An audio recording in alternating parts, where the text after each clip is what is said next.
பார்க்குறது வந்து நாங்கள் சின்ன வயசுல இருக்கும்போது எங்கள் பாட்டி ஹோட்டல் கடை வச்சுருந்தாங்க மார்கழியில். அப்போ வந்து எங்கள் அம்மா சாம்பார் வச்சாங்க, அப்படி ஒரு டேஸ்ட்டாக இருக்கும். அப்போல்லாம் இந்த பிளாஸ்டிக் கவரில் எதுவுமே கிடையாது.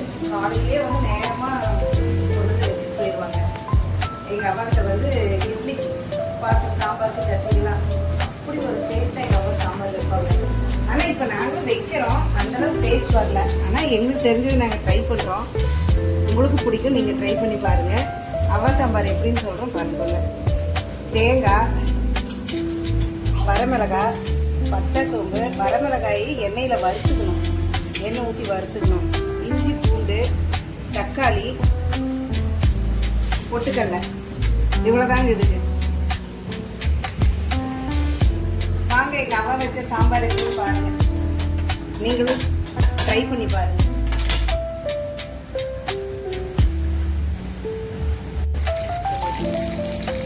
மிளகாயை வந்து வறுத்துக்கணுங்க, எண்ணெயில் வந்து வறுத்து காய் பண்ணிக்கணும்.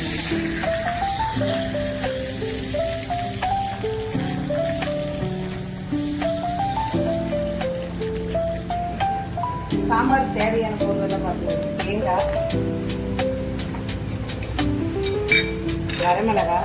வரமிளகாவை எண்ணெயில் வறுத்துருக்குறேன். பட்டை, சோம்பு,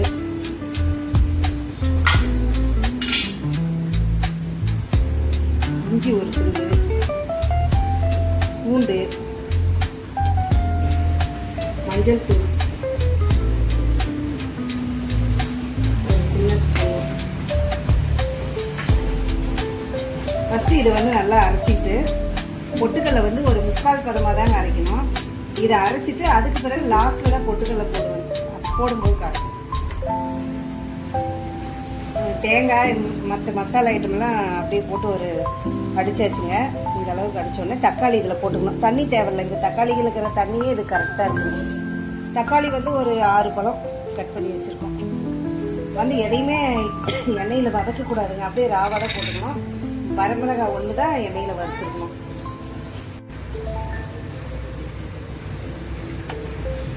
இதுலேயே பொட்டுக்கடலை போட்டுக்கணுங்க. இந்த பக்குவத்தில் தான் பொட்டுக்கடலையை போடணும். போட்டு இது ரொம்ப நெகுன்னு அரைக்கக்கூடாது. ஒரு 3/4 பதத்துக்கு அரைச்சி காட்டுறோம் பாருங்கள் ஃப்ரெண்ட்ஸ். இந்த அளவுக்கு அரைச்சிக்கணும். 3/4 பதமாக இருக்குதுங்களா, ரொம்ப நெகுன்னு இல்லாமல். அவ்வளோதாங்க. சாம்பார் தாளிச்சிடலாங்களா? வாங்க எப்படி தாளிக்கிறதுன்னு பார்க்கலாம். எண்ணெய் ஊற்றிக்கோங்க, கடலை எண்ணெய்.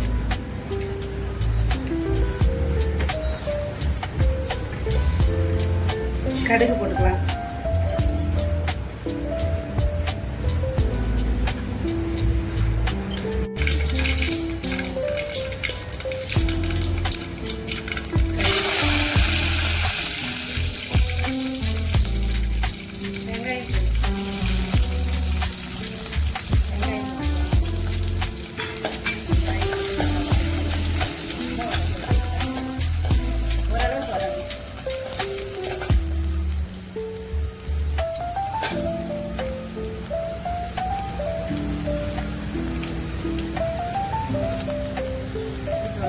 அரைச்சி வச்ச பேஸ்ட்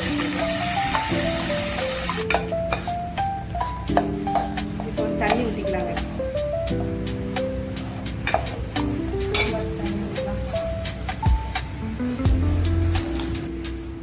தேவையான அளவு உப்பு போட்டுக்கலாம்.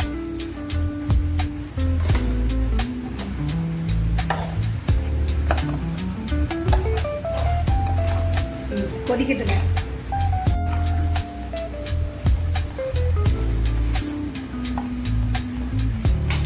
சாம்பார் கொதிக்கட்டுங்க. அதுக்குள்ள இட்லிக்கு மாவு ரெடி பண்ணலாம்.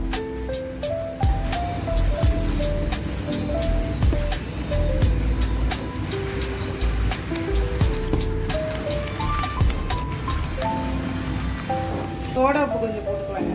உப்பு போட்டு நைட்டே நாங்கள் மாவாட்டி கரைச்சி வச்சிட்டோம். கொஞ்சமாக சோடா உப்பு ஒரு பிஞ்ச் போட்டால் போதும்.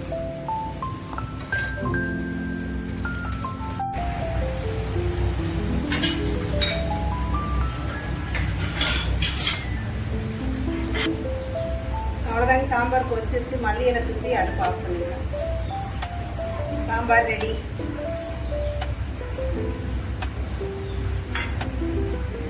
சாம்பார் ரெடி. சரி.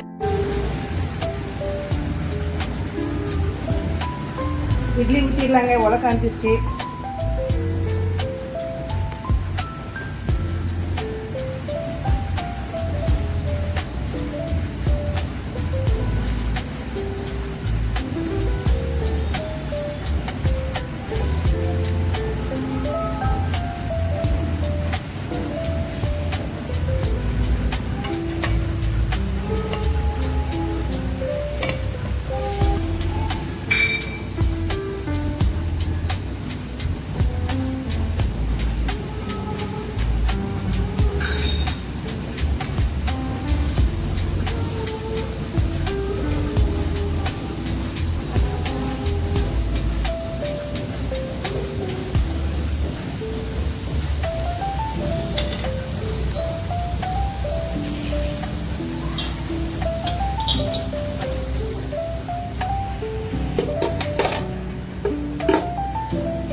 பார்க்கலாங்க.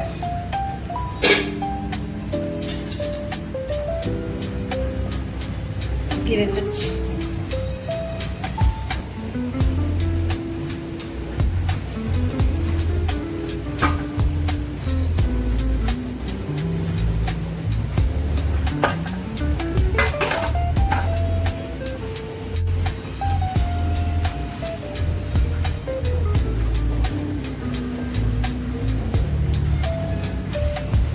இட்லி பாருங்க எவ்வளோ சாஃப்டாக இருக்குது. நீங்களும் இந்த மாதிரி சாம்பார் வச்சு ட்ரை பண்ணி பாருங்கள். 10 நிமிஷத்தில் ரொம்ப ஈஸியாக குயிக்காக செஞ்சிடலாம். வேலைக்கு போகிறவங்களுக்குலாம் ரொம்ப ரொம்ப ஈஸி. சாம்பார் நல்லா டேஸ்ட்டாக இருக்கும்.